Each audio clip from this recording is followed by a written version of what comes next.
The Cold War wasn't just a standoff between two superpowers. It was a global tug-of-war that reshaped entire continents, toppled governments, and decided who controlled the world's future.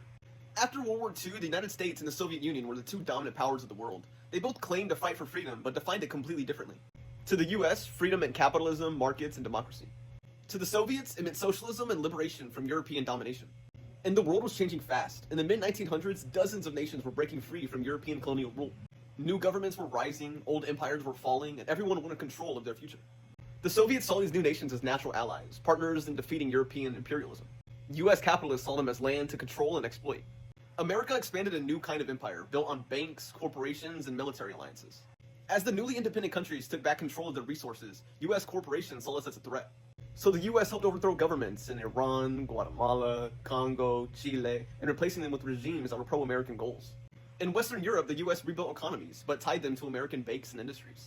In Japan and South Korea, the US rebuilt nations to be pro-American. Across Latin America, US companies dominated land, mining, and oil, keeping Chile, Guatemala, and Brazil locked in exporting raw materials. In the Middle East, the US backed dictators in Iran and Saudi Arabia to keep the price of oil cheap and stable. And as Europe was losing its African colonies, the US stepped in to make sure they stayed loyal to capitalism. The Soviets countered in every way they could. They stood with Cuba against US domination.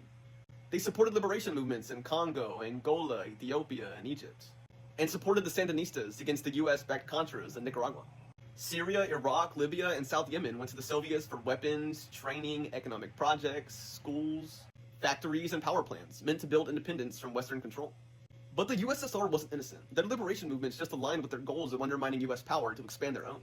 They crushed uprisings in Hungary and Czechoslovakia and expanded through Eastern Europe.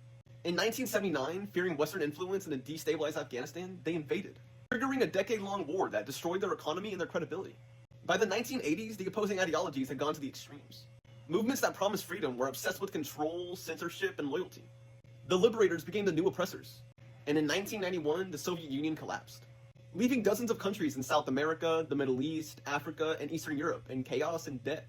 The Cold War reshaped the world, and nations caught in the middle are still feeling the consequences today.